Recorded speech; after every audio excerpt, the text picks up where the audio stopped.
We here at Angry Me Production want to thank our sponsor, Mobile Notary Mindy. She's certified with the National Notary Association. She's also bonded and E&O insured. She offers a wide range of services including wills, powers of attorney, medical documents, healthcare proxies, living wills, certification of trust, assignment of personal property, HIPAA waivers, advanced healthcare directives, and 99 verification. You can find her on Facebook, TikTok, and Instagram at Mobile Notary Mindy. You can also visit her webpage at TexasMobileNotaryMindy.com. That's TX, MobileNotaryMindy.com. Thank you so much and enjoy the show. Ladies and gentlemen of all ages, boys and girls, thank you for tuning in to yet another episode of Angry Meat Production. We appreciate you coming in and letting us be a part of your lives week in and week out. We hope to do our best to present you with something that your eardrums delight in. Whether you're looking at us on YouTube or Rumble, or listening to us on Spotify, Google, or Anchor, or any of the other podcast services that we are currently on or trying to get on, we thank you. And if you don't mind, at the end of every episode, stop by, leave us a comment, leave us a like. If it asks for 5 stars, we'll take 5 stars, even if you don't like us. 5 stars are what it's all about. With that being said, we hope you enjoy our attempt to make our advocation our vocation. Ladies and gentlemen, let the games begin. Welcome, Angry Faithful. Today on What the Hell? We're going to talk about Chinese spies in the Navy. I mean, it's 2 weeks ago that this happened, but basically 2 Navy U.S. sailors arrested for allegedly spying for China. U.S. Navy sailors have been arrested on charges related to allegedly spying for China. Federal prosecutors announced on Thursday. Now, this article is from August 3rd. Yeah, we're really late on this. We do the What the Hell episodes like 2 weeks after, because that's the only time. Yeah, because we want to sound intelligent when we talk about it. Yeah, that too. That's another thing about it is a lot of the times we end up like getting all the facts straight on it, which is really as soon as people hear about it, they have speculations and everything in their own. Somehow we still come out sounding like Harold and Lloyd. Yeah, and we're like really behind on our freaking stuff.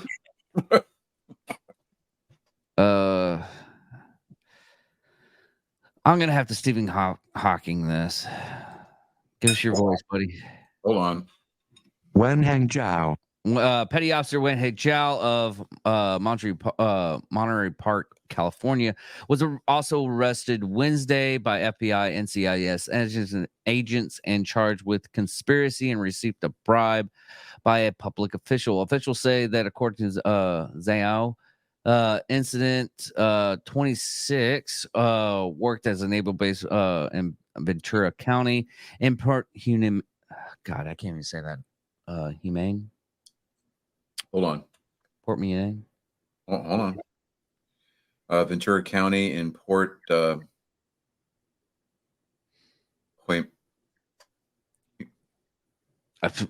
just glad you're having problems with it too. Hueneme? I don't know. That's what I'm going with. Stephen Hawking from the Beyond the Grave. Please, sir, can you help us out? Wainum. How is that in Wainum? Okay. Wainum. Port Wainum and an active Port Hyman? I don't know. Hyman. Is that Hyman? Anyways, active U.S. security clearance who had access to classified information, officials say. His indictment states that he had access to a material classified as secret, as did Wei, who was born in China and became a U.S. citizen in 2022, as he was allegedly also sending information to his handler, though the allegations crime committed by these defendants, sensitive military information ended up in the hands of People's Republic of China. Now, hey, it just goes on what they're trying to do. Kathy Olson, the Justice Department's Assistant Attorney General for National Security, quoted all of that at a press conference in San Diego. He said, quote, "The charges demonstrate China's determination to obtain information that is critical to our national defense by any means so it can be used to their advantage." Olson continued, "The alleged conduct also represents a violation of the solemn obligation of our members of our military, or the military, of our military to defend our country, to safeguard our secrets and protect their fellow service members." It was not immediately clear as to whether or not Wei or Zhao had retained attorneys who could come in on their behalf. They have not yet entered pleas. Now, both Wei and Zhao had their initial court appearances later on Thursday. Wei was in San Diego and Zhao was in Los Angeles. So they're set to return before the judges in their cases for detention hearings next week, which, remember, this article was dated on the 3rd, so that would have been last week. China has not commented. Of course, they're not going to. Wei and Zhao are alleged in their indictments to have each worked with Chinese intelligence officers to whom they passed along sensitive information related to the technologies they worked with and about upcoming Navy operations, including international military exercises. Now, officials said Wei allegedly began communicating with an intelligence officer from China's government back in February of 2022, who tasked him with passing photos, videos, and documents concerning U.S. Navy ships and their systems. And as a part of his job, Wei had to have access to parts of his ship and access to sensitive national defense information, including information about U.S. Navy ships, weapons, propulsion, and desalinization systems. That's where they draw the salt from the water, so they have fresh water on the ships.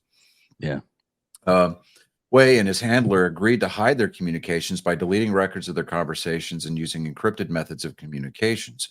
Officials claim in the indictment.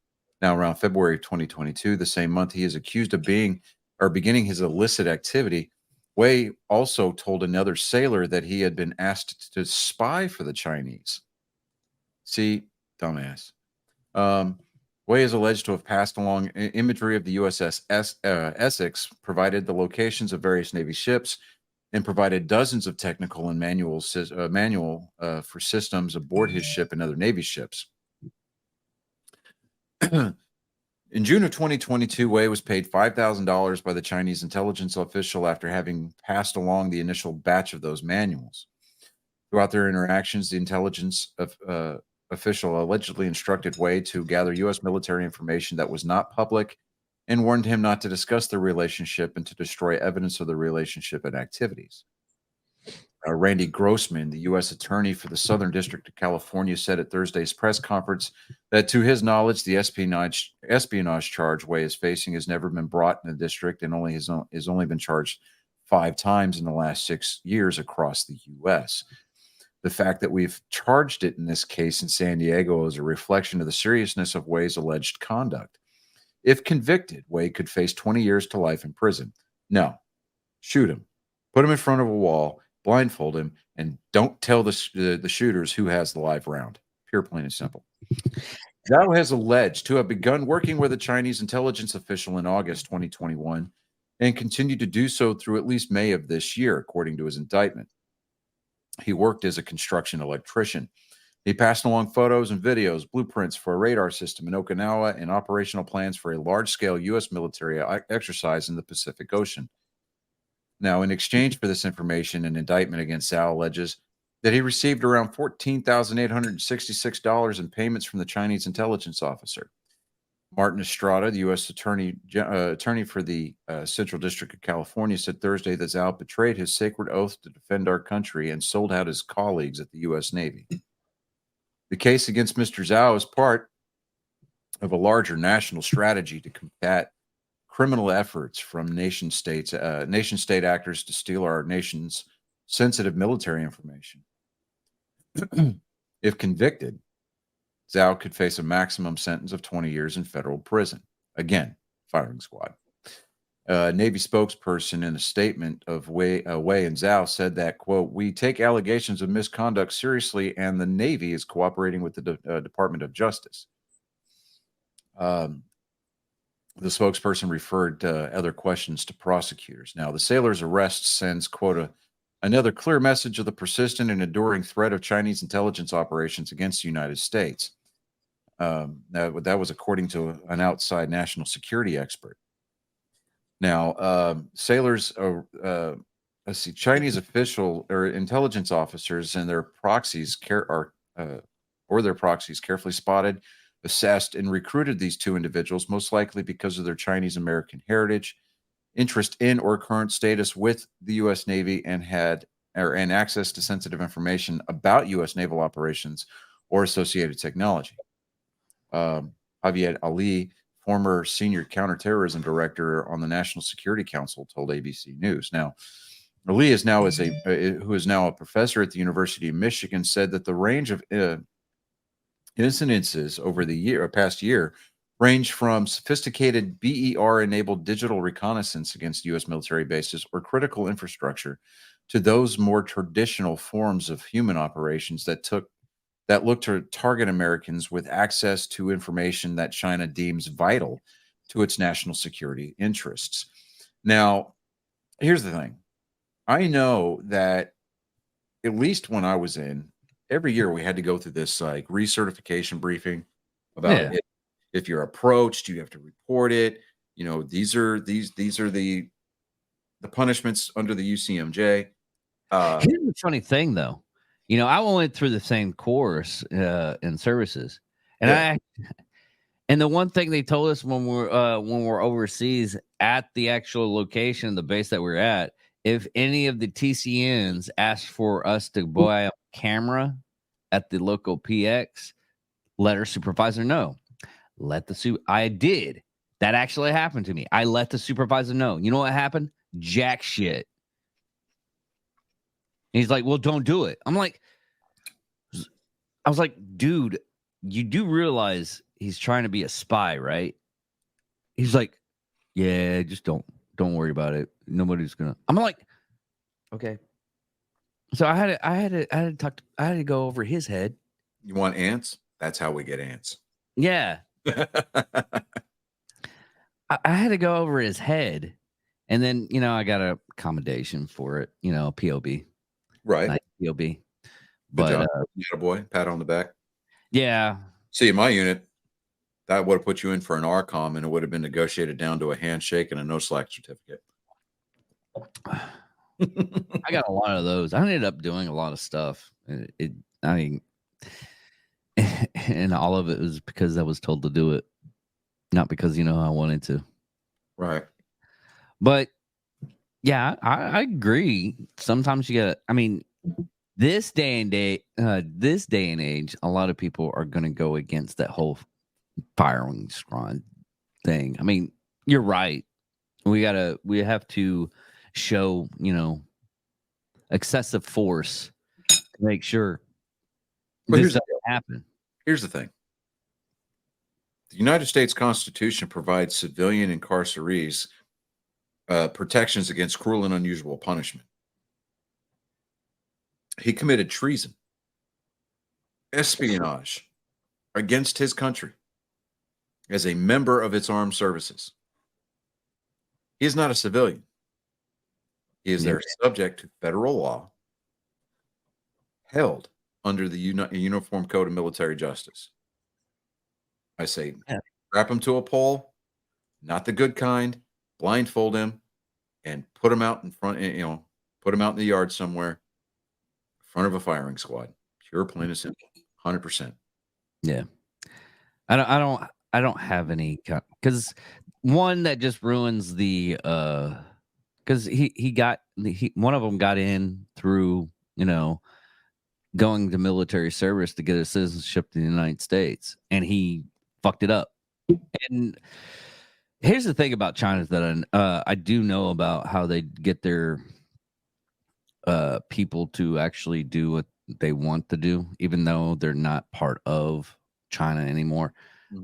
China instills like national pride no matter what, even if you're part of another country. So the potential of a Chinese sleeper cell being anywhere near us that are Chinese, and I hate to say this because there's a lot of people that from Chinese descent that I consider friend, and Yeah. I'm loyal to them. They're great people, but that's how they actually do their spying, because a lot of them are uh Chinese proud. I mean, you have people that are from Mexican descent. They're always wearing Mexico flags and stuff like that. Yeah. But they're all American. It's like, I love Mexico, but I hate going there. So Well, yeah. I mean, because here's the thing: whether or not you're Chinese American, whether or not you were African American, whether or not you were Mexican American, Irish American, Russian American, it does not matter. When you raise your right hand, you take that oath to defend the Constitution against all enemies, foreign and domestic. Guess what, fuckface? You took that oath. You are held to those standards. And if you violate that oath, as far as I'm concerned, you have negated your American citizenship. I mean, in the case of treason, I think the offending party, if found guilty, should be expatriated and executed. 100%. It's either that, and if you want to forego the execution, expatriate the individual and then send them to the country that they spied for. Let them figure it out. yeah. Now Get them over to their intelligence handlers and go from there. Because I guarantee you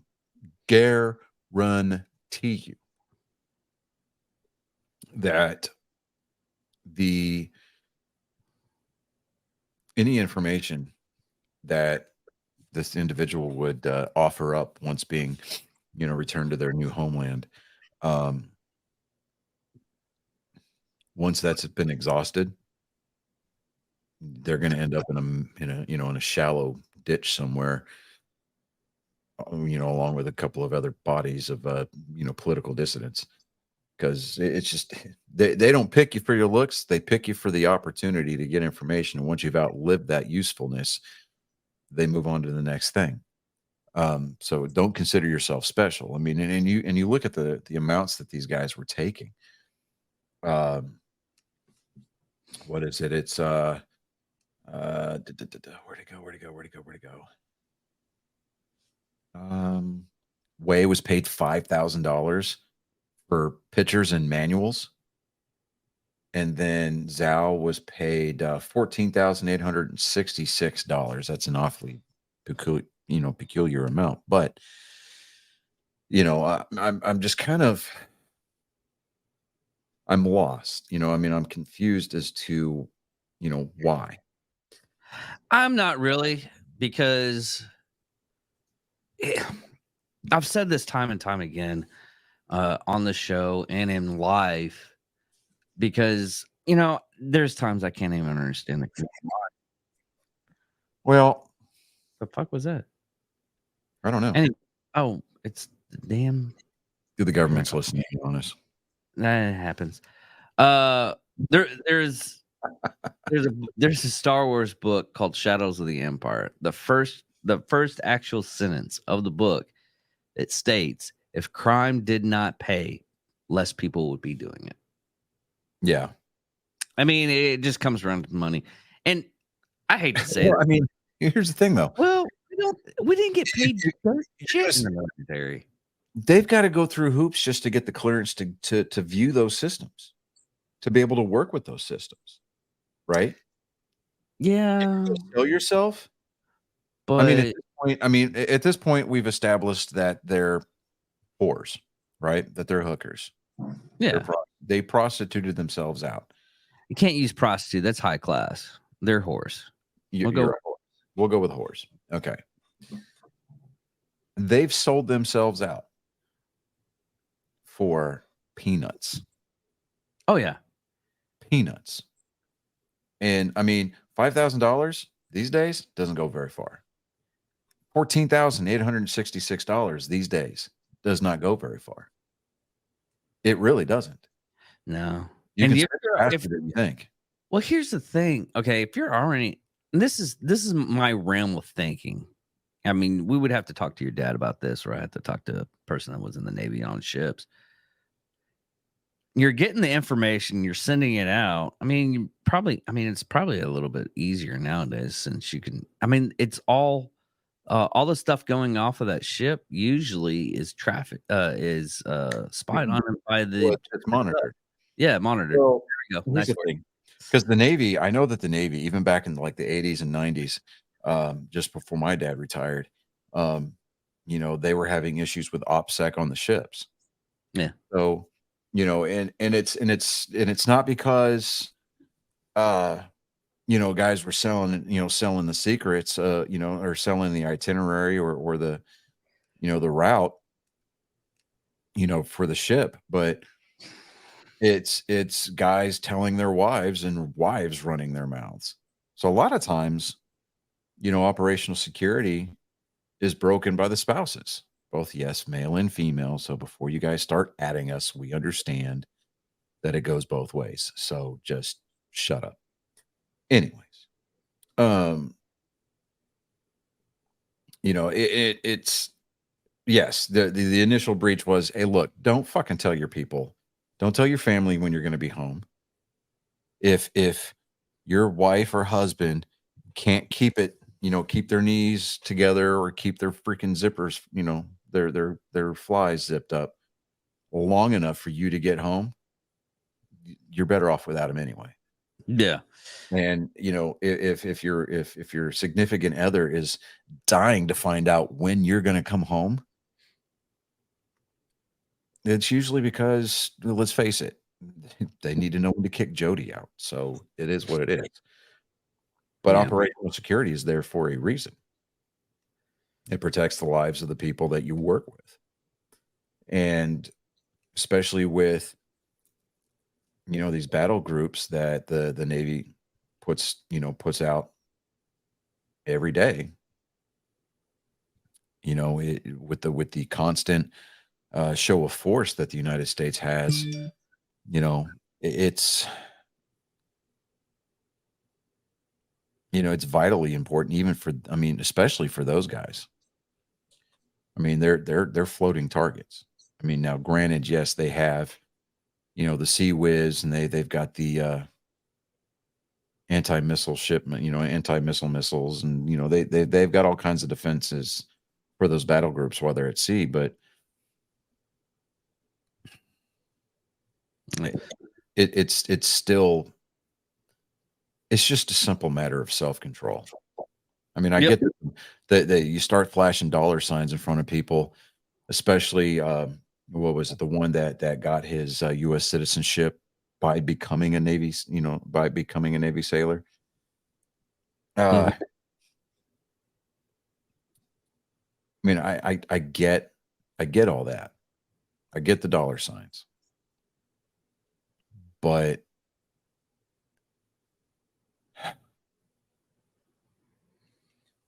it's more or less I mean, it boils down to self-discipline. Either Yeah. you have it or you don't.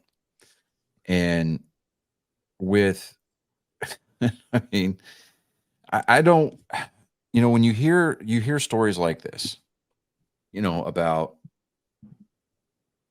guys or girls sometimes, selling themselves out for, basically what amounts to is pocket change. When you think about the operating budget for some of these intelligence officials from other countries, $14,000, $15,000 is just a drop in the bucket. But,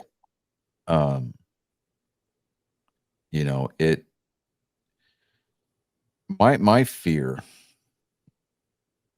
is that, the media, the mainstream media in this country is going to end up selling this story, or spinning this story rather, to make all military members, past, present, and future, look bad because, apparently we all can't keep a secret, kind of a deal.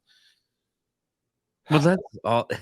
I hate to tell everybody this right now, but that's pretty much all factions of any kind of place. I I best mean, you got policemen, you got police officers who can't keep their mouth shut. yeah. You got Well, paramedics. I mean, you've got medical officials violating HIPAA rule or HIPAA laws daily. Yeah. Well, they want to sound important, or they want to go out and they just want to gossip. The people, Yeah. the easiest people to actually basically get information from is the people that like the gossip or like the have an that has egos and everything. It's like, well, I do this and we have this much. Mm-hmm. So Yeah. it's like mine. I can't. I really.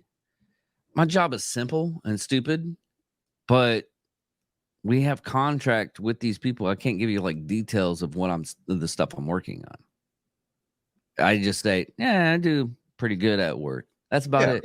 Yeah, you know, I show up, clock in, do my job, clock out, go home. Well, look at you, Mr. Secret Squirrel.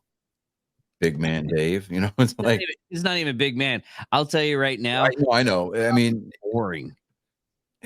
you know, and the trends on social media and a lot of the trends in certain demographics of society just demand that you flex everything in your life because, you know, the level of insecurity in this, you know, going around the country these days is just incredibly high. And my only thing I like to boast about is me having a podcast. I feel, you know, yeah, flex. That's the only place. Like, what do you do? Well, I work at Helmet. Okay, what do you do on it? I was like, I got a podcast. We talk about this. This is fun. I like dude. this. Yeah, I mentioned I mentioned that I, you know, that I have a podcast or that we have a podcast in it, and I'm like, everybody's like, oh, really? You know, and I'm just like, yeah, here's the Spotify link, here's the Apple link, here's I'm very bad. I'm very bad at marketing too. So hey, you know, and I tell them, I'm like, I kind of gauge the person. I'm like, all right, like with my physical therapy that I'm going through for my knee, it's a Christian based physical therapy. oh god. It's so some of the ladies there are like, oh, what's the link on your podcast? And I was like, all right, well, here it is. But kind of be aware, there's more than a fair amount of language, you know. And they're like, what do you mean? We're a bunch of veterans. And they're like, oh, right, okay. And so one of the assistants at the physical therapy place last week or this week, actually, she comes up, she goes, your podcast is really good. I was like, well, thank you, you know, but and then that's about it, you know, but that's my big flex, right? You know, and it's like, you know, I mean, I'm 45. I own a home for the first time in my life. So, I mean, I'm kind of flexing on that a little bit. We had a wife and I, we were sitting in the garage the other day having our morning coffee, right? And two gentlemen from the Church of Jehovah's Witness comes walking up. And we looked at each other and I'm just like, all right, here we go. And he wants to talk about this pamphlet that they're handing out. And he wants to talk to us about, you know, our views on violence in the world. And I said, yeah, no, I'm a 101st Airborne Division veteran. I was an infantry soldier. I know about the evil that men can do in this world. But I also know that I have the ability to inflict that same violence upon the individuals who would mean to do harm to my family, because this house, we're big supporters of the Second Amendment, right? And the dude, like you just saw his soul die, right? Because he just kind of, his shoulders drooped, his head dropped, you know, and he was completely deflated. And he was like, well, you want to take this anyway and read it and see what you think? And I was like, yeah, sure, I'll take that from you. You know, it's like, we go to the Church of Christ here in Lake Jackson. And he's like, oh, okay. And what you should have done was put your hand on his shoulders, like, and you too can do this violence against the evil. no. I mean, it's bad enough, right? I mean, I was wearing my Butt Coffee First shirt Oh, okay. right? It's got the AR with, it's got the M4 with, with it says "but coffee first" on it. Yeah. I mean, it's bad enough that I'm already wearing that, and I had to point out the sign in my, my yard by my front door. It says,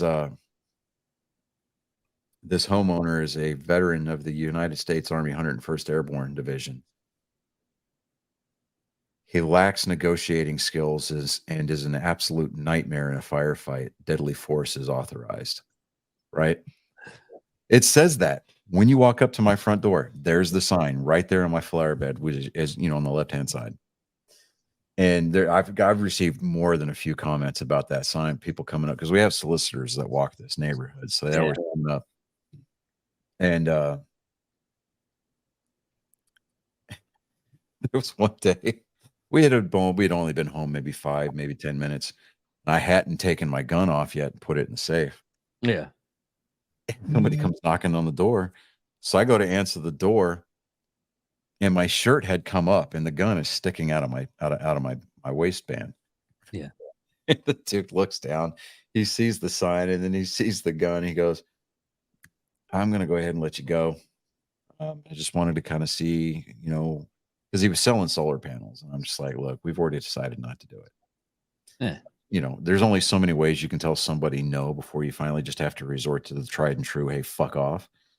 Yeah. But when I'm standing there and my shirt was up and the pistol grip is sticking out of my waistband, and he looks over, he's like, "You have a good night." And I was like, "Hey, yeah." And it kind of struck me odd. And I was like, he sure got the hell out of here quick. And then as I turn around, I go to, I was like, "Oh, my shirt's up." And then when I went to go, pull my shirt back down, I realized that the shirt was tucked in behind my holster. So I was like, "Oh, that's why." Yeah. I've done that a couple of times on accident. Yeah. Not even thinking. I was like, I had a guy. He just had a bad day. Yeah. And you're going to get those. You're gonna get those. Well, I usually when I'm driving around, I grab my gun and put it in a location where I can grab it easier. I can't really, So I had that. Well, he was just yelling at me, screaming, "I can't believe you're a horrible." I think I might have cut him off. It was my bad, and I even did it. I was like, "Oh, dude, I apologize." Well, my first reaction when I get out of the car is grab the gun, just put it in the holster, then cover it up. And he was like screaming and everything. Was like, "Whoa!" And then you just notice the whole total shift after I grabbed my gun and put it in the holster and just hobbled. Right. Yeah. I was still like not It's even not like you were threatening him.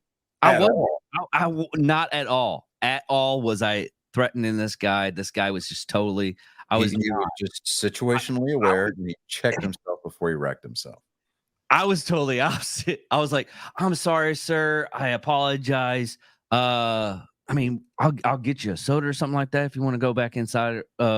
Inside. I'm sorry for ruining your day. I want to make it better." He was like, Yeah. "No. I gotta go. I just gotta go." It reminds me of that video. There was a video that was circulating around for a little while there. It was a few years back. Those Russian driver videos, or those yeah. videos, because Russians just don't know how to drive. Apparently, yeah. Yeah, this dude cuts this car off, and they bump him, right? And he spins a little bit and bounces it off the curb. The guy, he's like this huge dude. He gets out of the car and he walks back. And the people in the car behind him roll the windows down. It's a car full of dudes and or Spetsnaz dudes, and they're all kitted out. And he just kind of goes, I mean, because he's like this, and he's got a tire iron in his hand. The dude, he rolls down his window, and the guy at the window just goes like that. And the dude with the tire iron goes, turns around, walks back to his car, gets in, and just drives away. His fucking rear bumper is hanging off. He just drives off. And I'm just like, okay, I get it. I still like that one video where the guy's getting out of his vehicle after and he's like starting to scream and everything, and the other guy gets out of the vehicle and he pulls out a cane, like starts walking like he's blind. But What was it? Taco reacts. He's like, dude, he's always doing stitches of videos, and he's like, starts screaming at a dude, and the dude gets out of the car. He's like, Jesus Christ, you're big. I'm gonna go now. I am so sorry. love that. All right, last news article because we like to talk. I mean, it's only two. Usually we do like 3 or 4, but Yellow Line. And this is actual. This is like August 7th. It wasn't a month behind. We're not like a month behind on this. We're just a week. But Trucking Yellow files for bankruptcies and will be liquidated. From what I was reading on the article, anytime a trucking company does go bankrupt, and it does happen, we just don't hear about the smaller ones. This is a big one. It's been around for hundreds of years. Almost 800 years. Well, actually 99 from what I was looking at. Okay, But nearly 100, but you said hundreds, and I'm like, I said, nearly 100. Walmart hasn't been around that long, dude.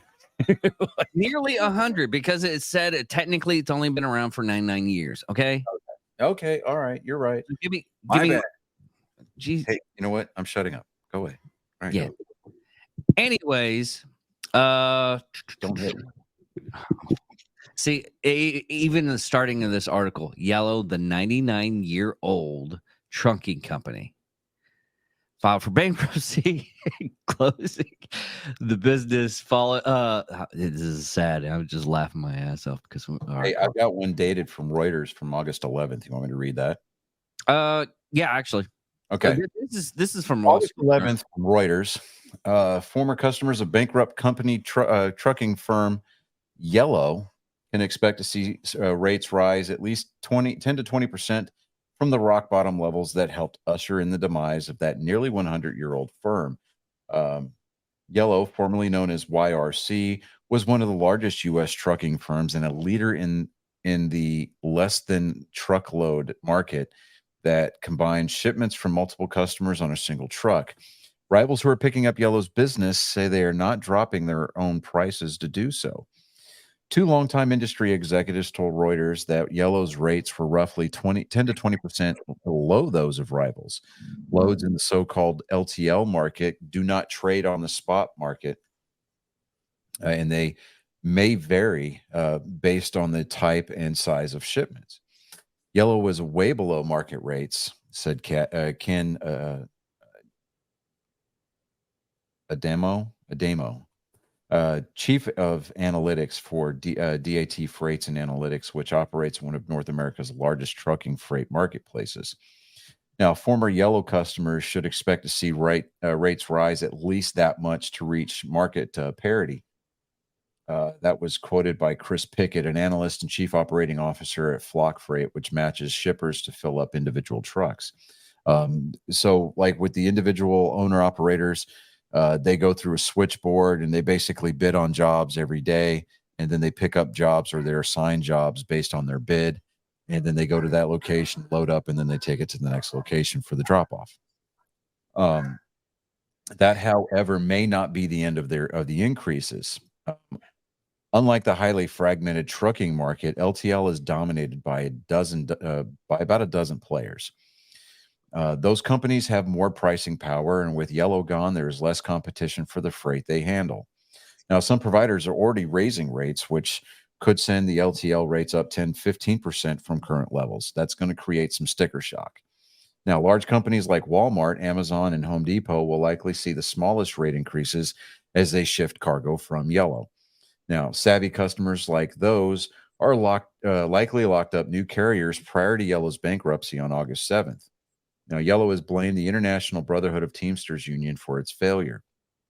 But the union and analysts blame mismanagement, saying the debt-laden company's sub-market rates made it difficult to offset the high cost of running the company, running the companies it bought as separate entities. Now, rival trucking firms like Forward Air are benefiting from Yellow's failure. Forward Air picked up some of Yellow's business. Now, CEO Thomas Schmidt said on the company's August 3rd earnings call. Yellow leaving the market will further accentuate pricing discipline. I do believe the bottom is behind us, Schmidt said of the sector's current freight recession. Now, this was reporting by Elisa Barlithian in Los Angeles, editing by Margarita Choi. But that article was from Reuters, and that was dated from yesterday. So that's probably the most accurate and at least up-to-date information that we've got on that situation. Yeah, the thing I got on this though is they also had to pay back a $700 million federal COVID-19 relief loan during the that was done during the pandemic. Yeah, I wouldn't doubt it. I mean, if you're filing for bankruptcy, then those what do they call them? PBT or there were business loans that were being handed out by the government. Oh yeah. Yeah. Now, my question is my father-in-law, my first marriage, he's a retired Yellow freight worker. And so I'm kind of wondering how that's going to affect his pension.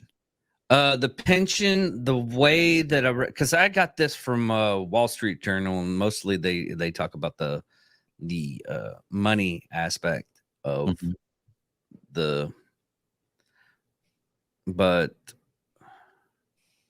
what they're saying is usually on something like this, they have a federal bailout, which they're supposedly supposed to pay out the pensions and reset it to a different company. Now, saying that, there's a lot of shady people that do steal a lot of money from their own company when this stuff happens, because it's the easier way to do it. It's like lost money is lost money at this point. But usually when and this is what I remember from like 2008. I worked at ABB and I had a pension plan with them.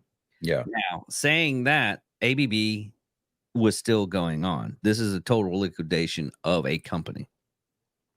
Just the shop that I was working at closed down and it moved to Mexico. I still have my pension, even though by the time I am, I think it's like 78 or 68 or something like that. My pension is only going to be like 9 cents because I only worked there like 3 years.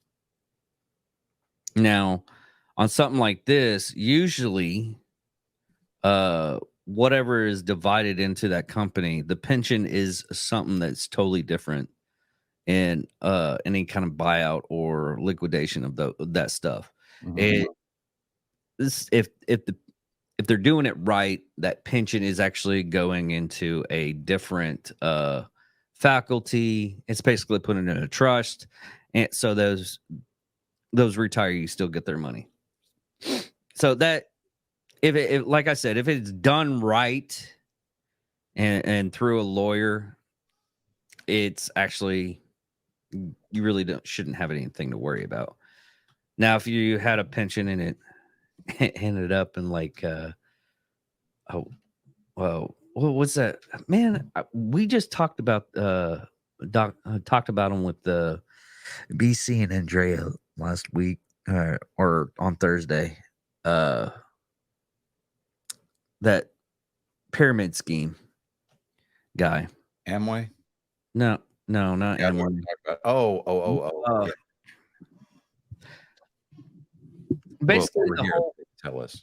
Yeah, the whole plot line to the other guys, where the cops' pension fund was giving away to this guy that had like a pyramid scheme, and they were going to lose all their money. But that actually happens, and it sucks. Now, I did find an article here on pionline.com. It's a pensions and investments. It says this was dated from the 7th of this month. Yellow Corporation or Yellow Corp non-union pension participants in waiting mode after bankruptcy filing. So Yellow Corp Nashville, Tennessee officially filed for Chapter 11 on Sunday. So this would have been last week. And some participants in their non-union pension funds now wait to learn how much of their benefits they will be eligible to receive. Participants whose benefits were transferred to an insurance company for a 2021 pension buyout, meanwhile, are completely insulated from the process. So there was apparently, from the way that this sounds, there was people that were given the option to have their pensions bought out by an insurance company, so they're safe. They're going to get their money because the insurance company is going to cover that. But officials at Yellow Corp could not be immediately reached for further information. Now, the company has announced plans to close its operations, and the Pension Benefit Guaranty Corp has the option to terminate the plans and take them over since they are not fully funded. Now, according to Yellow's most recent 10K filing, as of December 31st, they were about 4,600 current, former, and retired non-union employees in the Yellow Corporation pension plan. The Roadway LLC pension plan and the Yellow Retirement Pension Plan, formerly the YRC Retirement Pension Plan. As of that date, the three plans had assets totaling $488 million. Excuse me. While projected benefit obligations totaled $586 million for a funding ratio of 83.3%, according to the 10K filing. Now, according to PBGC's website, when the agency becomes the trustee of a plan, participants currently receiving benefits as of the bankruptcy filing date will continue to receive benefits without interruption during the agency's review. Now, these payments are an estimate of the benefits that the PBGC can pay under the insurance program. Excuse me. We will pay these benefits in the annuity form you chose at retirement, but they may be less than you were, than you were receiving from your plan, according to the website. If you've not yet retired, we will pay you an estimated benefit when you become eligible and apply to PBGC to begin payments. Now, according to their website, participants should receive 90% or more of the benefits previously expected. So December 21, Yellow had already cut the size of its three non-union pension funds following the purchase of a group annuity contract from an undisclosed insurance company to transfer about $250 million in liabilities. So it sounds like to me, like way back then, they knew that Yellow wasn't going to be long for this world, and they just decided they were going to, I mean, at least try to do the right thing and make sure that their retirees or their they were trying to do the right thing. It sounds like they were that employee at least. Yeah. No, a lot of companies, there's a lot of, it's like that reverse mortgage bullshit. I mean, there's people that are that want to buy. It's like, hey, you can have the money now, and we'll just buy your stuff, and we'll collect the interest and everything on it. It's always the case. Everybody's wanting to get money, and that's a way to do that. But yeah, I'm just you're reading the article that I just sent you, aren't you? Yeah, I saw that. I was looking at other news and everything, and I seen that, and I almost died. I've got to read this article title. Go ahead. The New York Post. Accused wife killer Judge Jeffrey Ferguson texted, "I just shot my wife. I won't be in tomorrow."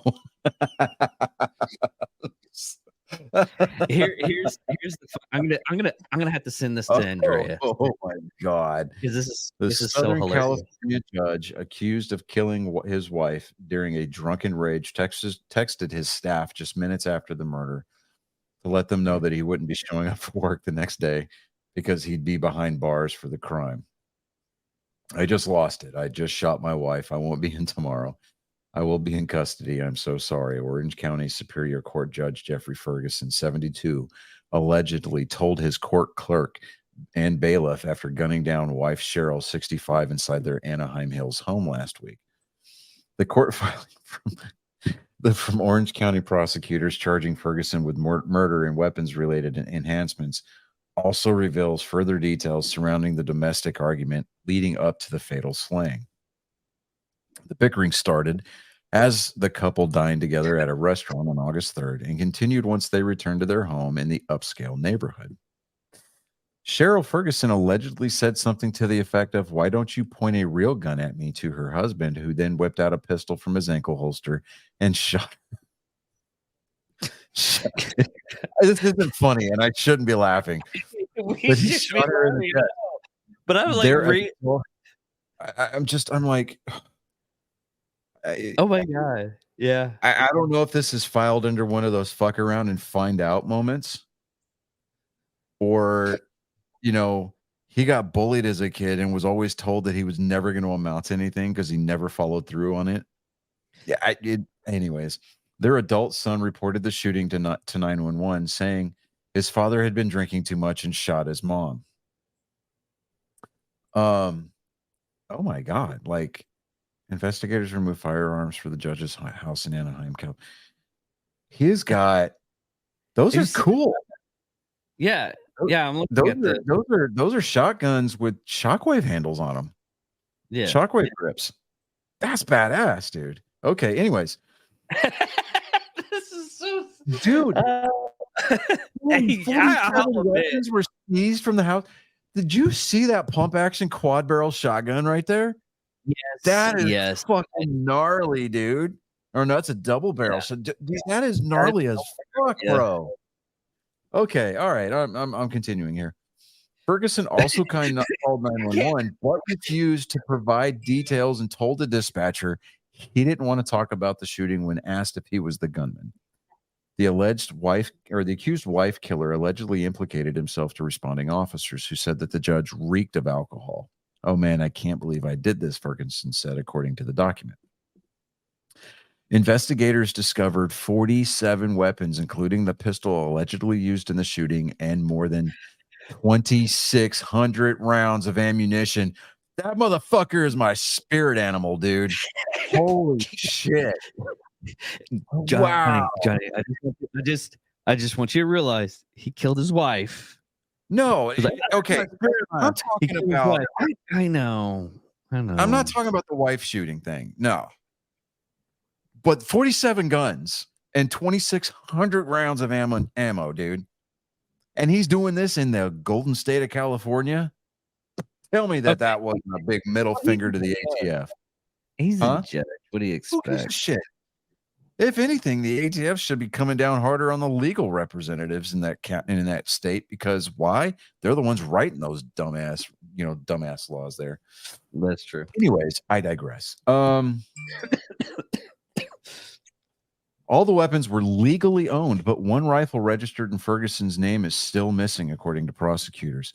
He was taken into custody but freed a day later after posting a $1 million bond. But Orange County prosecutors are now seeking new bail conditions after arguing the trove of weapons indicates he could pose a risk to public safety as well as a flight risk.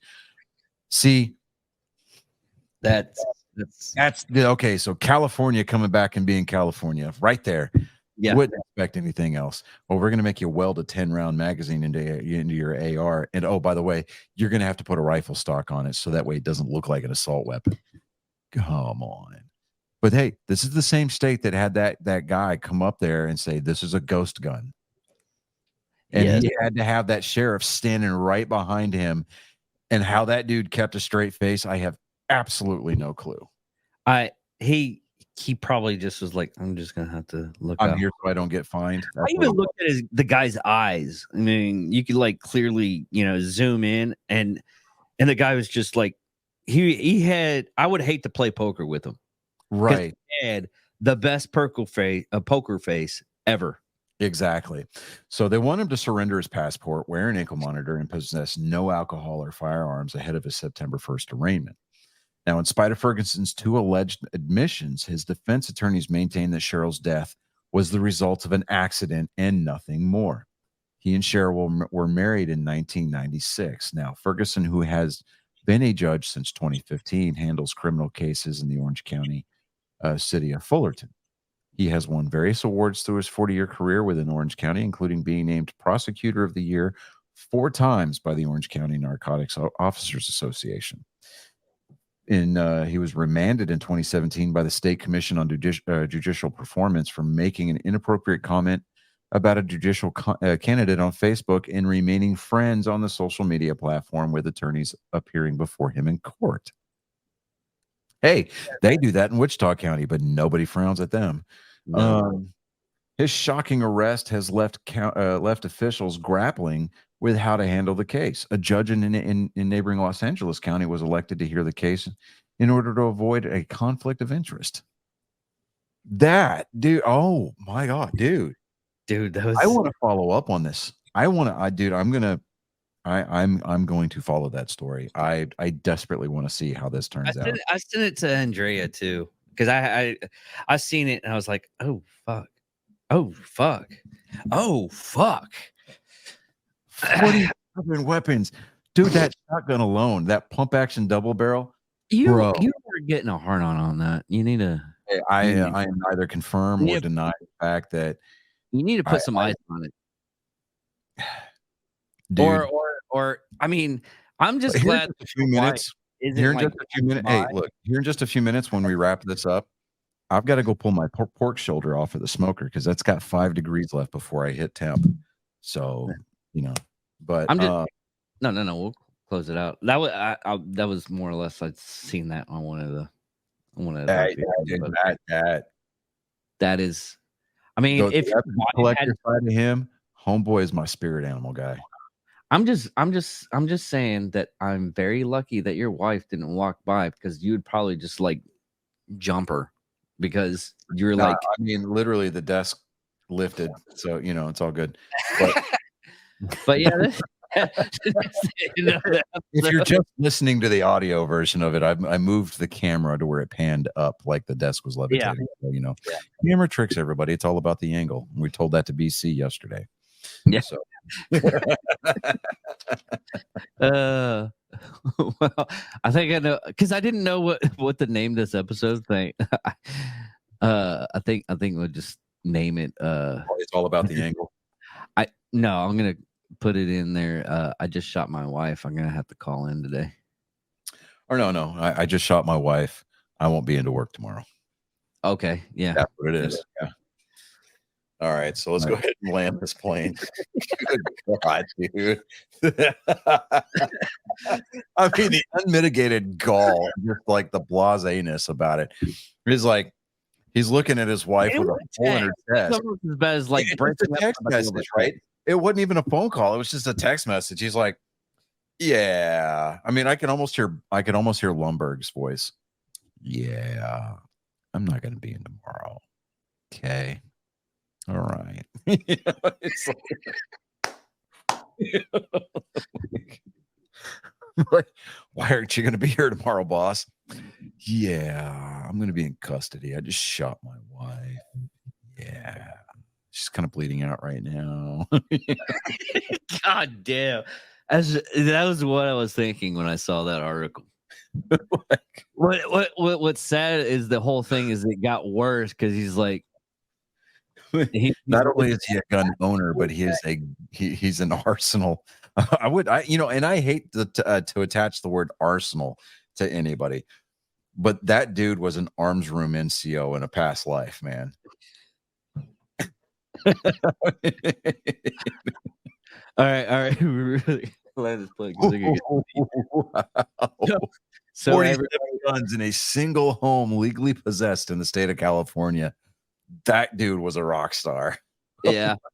All right, everybody. I'm David Dickerman. I'm Johnny Skelton. Thank you all for watching. Thank you all for listening. Till next time, everybody. Peace.